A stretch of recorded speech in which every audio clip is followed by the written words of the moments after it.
Secret फौजी military hospital के emergency room में वहां के 5 बेहतरीन डॉक्टर्स एक जवान को बचाने में लगे हुए थे।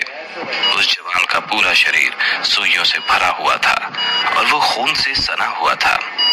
कंप्यूटर पर तो वो जवान जिंदा दिखाई दे रहा था, लेकिन देखने में ऐसा लग रहा था जैसे उसकी आंखों से जान चली गई हो। उसका शरीर एकदम बेजान लग रहा था।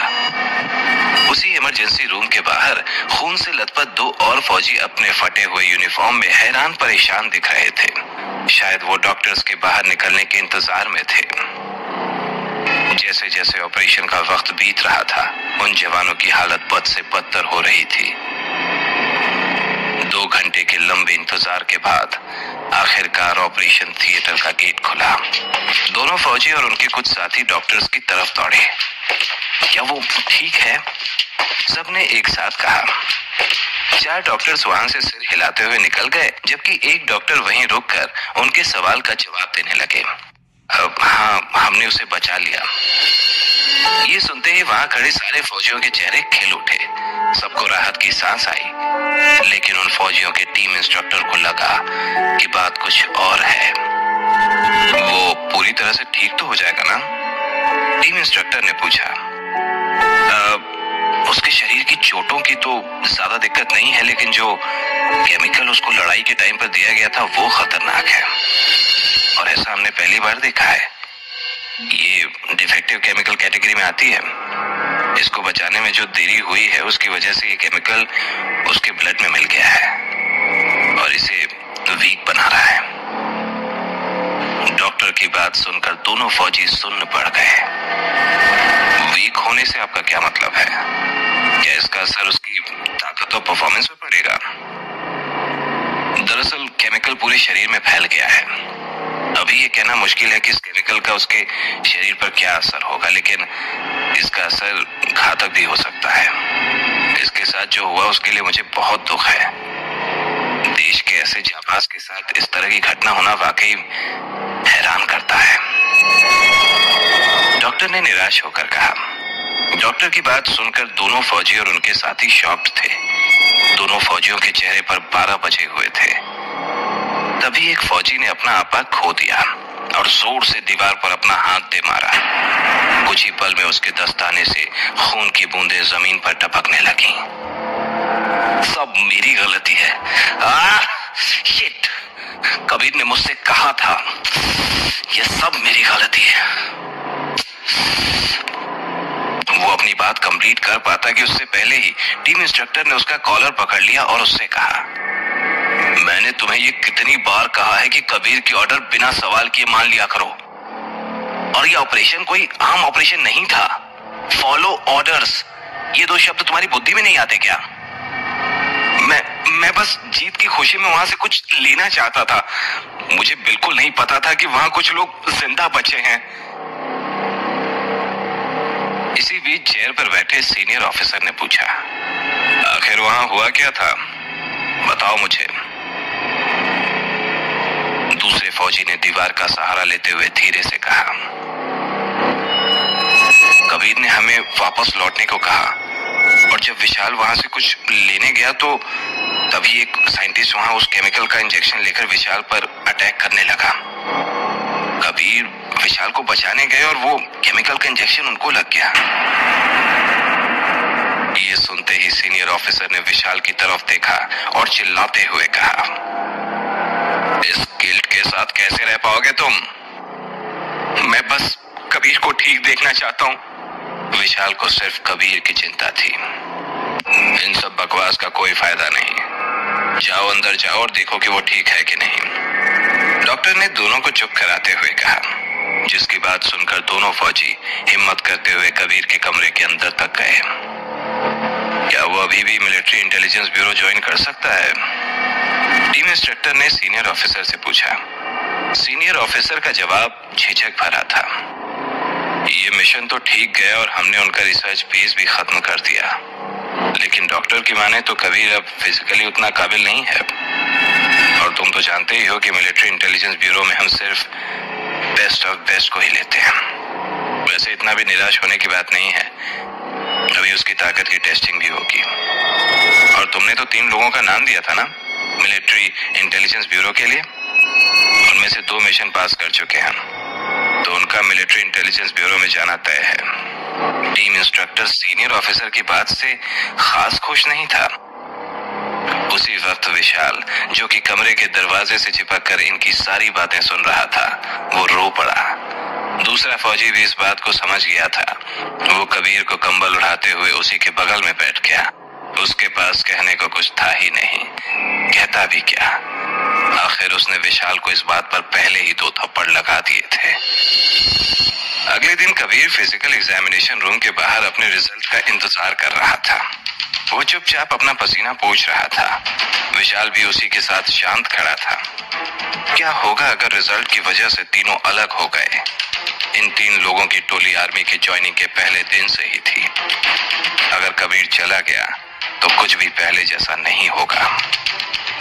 तभी एग्जामिनेशन रूम से एक आदमी हाथ में फोल्डर लिए कबीर की तरफ आया और उसने कहा, रिजल्ट अच्छे नहीं है, सुनना चाहोगे? आखिर कबीर था तो फौजी। चेहरे पर मुस्कान लिए हुए उसने कहा, जरूर सर। उसकी आवाज में कॉन्फिडेंस साफ झलक रहा था। तुम्हारी पावर, स्पीड, ताकत, हर चीज में बहुत बड़ी गिरावट है। कबीर सबसे बेस्ट सोल्जर्स में से एक था और अब उसकी ताकत और तेजी दोनों ही किसी आम आदमी जितनी ही हो गई थी। किसी के पास इतनी हिम्मत नहीं थी कि वो उसे बता पाए कि अब वो मिलिट्री इंटेलिजेंस ब्यूरो को ज्वाइन नहीं कर पाएगा। उस आदमी की बात सुनने के बाद भी कबीर के चेहरे पर हंसी ही थी, लेकिन एक फौजी की हंसी के कई मतलब होते हैं। सबके जाने के बाद विशाल से रुका नहीं गया और वो वहीं पर रोने लगा। कबीर उसके पास गया और उसके कंधे पर हाथ रखते हुए बोला, अपना ध्यान रखना सीखो, अब तुम मिलिट्री इंटेलिजेंस ब्यूरो में जाने वाले हो।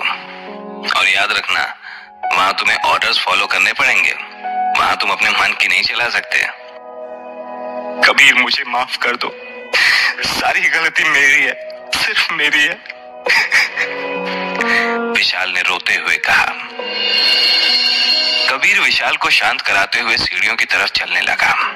विशाल की आंखों में दुख और निराशा दोनों ही थी। तभी जाते हुए कबीर को अपनी टोली का तीसरा फौजी दिखा और उसने उससे कहा, मेहनत करना और मेरी नाक मत कटाना। ये सुनकर ऋषभ ने जवाब दिया, मैं तुम्हारा मिलिट्री इंटेलिजेंस ब्यूरो में इंतजार करूंगा दोस्त। कुछ ही शब्दों में ऋषभ ने अपना भरोसा कबीर को जाहिर कर दिया।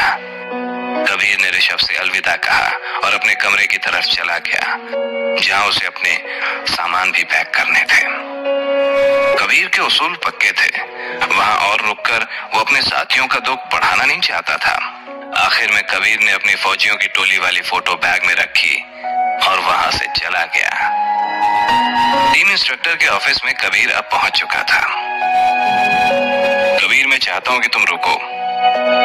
तुम लड़ नहीं सकते, लेकिन मेरे साथ एज अ टीम इंस्ट्रक्टर काम कर सकते हो। सर, मैं अब एक ब्रेक लेकर कुछ समय एंजॉय करना चाहता हूं। कबीर ने हंसते हंसते कहा, वैसे भी आप तो मुझे जानते ही हैं, मैं मिलिट्री में सिर्फ अपनी अच्छी छाप छोड़ना चाहता हूं। लेकिन तुम अब भी बहुत अच्छे फौजी हो, लेकिन बेस्ट नहीं रहा सर। कबीर की ये बात सुनकर टीम इंस्ट्रक्टर इसके बाद कुछ नहीं बोल पाया। उसने कबीर को उसका रेफरेंस लेटर दिया और कहा, मैं जानता हूं तुम वापस आओगे। मैंने तुम्हारे लिए अपने दोस्त के साथ पुलिस डिपार्टमेंट में पोजीशन पक्की करवा ली है और वो तुम्हारे घर के पास ही है, दिल्ली में। जिसे सुनकर कबीर ने टीम इंस्ट्रक्टर को थैंक यू बोलकर सलामी दी और अपने रास्ते चला गया। वो विशाल और अपने साथियों को और गिल्ट में नहीं देखना चाहता था। सभी ने मिलिट्री इंटेलिजेंस ब्यूरो में ज्वाइनिंग के लिए बहुत मेहनत की थी और वो भी कई सालों तक। वो नहीं चाहता था कि उसके साथी उसकी वजह से मिलिट्री इंटेलिजेंस ब्यूरो छोड़ दें। कबीर के पिता राजवीर शेखावत उसके बचपन से ही रोल मॉडल रहे हैं। मिलिट्री इंटेलिजेंस ब्यूरो में जाना सिर्फ उसका नहीं, उसके पिता का भी सपना था। वो अभी तो यहाँ से जा रहा था, लेकिन ये उसके आर्मी करियर का अंत नहीं है, बल्कि ये तो एक नई शुरुआत की शंखनाद है। कबीर MIB के लिए वापस आएगा। कबीर के अंदर का फौजी सिर्फ एक एक्सीडेंट की वजह से उसे अपना सपना छोड़ने नहीं दे सकता था। जैसे ही कबीर मिलिट्री कैंप के गेट तक पहुंचा, उसने एक आखिरी बार अपने बेस कैंप की ओर जी भर के देखा। उसने इस जगह पर अपनी लाइफ के सबसे बेहतरीन लम्हे बिताए थे। तभी अचानक कबीर की नजर सड़क के किनारे लगी हुई होर्डिंग पर गई, जिस पर एक फिल्म का पोस्टर लगा था। फिल्म के पोस्टर में मशहूर बॉलीवुड एक्ट्रेस जेनिफर एक बेहद खूबसूरत राजकुमारी के गेटअप में थी और ऐसा लग रहा था मानो वो कबीर को ही घूर रही हो। ये देखकर तुरंत कबीर की आंखों की पुतलियां फैल गईं, जिसे टीम इंस्ट्रक्टर ने तुरंत ही पढ़ लिया। ये तो फेमस एक्ट्रेस जेनिफर है ना? तुम जानते हो इसे? टीम इंस्ट्रक्टर ने पूछा। जानना शब्द कबीर और जेनिफर के रिश्ते के लिए एक अंडरस्टेटमेंट था। ये सवाल सुनकर कबीर के जहन में मानो यादों का जैसे एक तूफान सा आ गया और वो टीम इंस्ट्रक्टर के सवाल का जवाब दिए बगैर ही आगे बढ़ गया। क्या कबीर MIB में वापसी कर पाएगा? कैसी रहेगी उसकी MIB के बाद की जिंदगी? जानने के लिए सुनते रहिए शो सीक्रेट फौजी।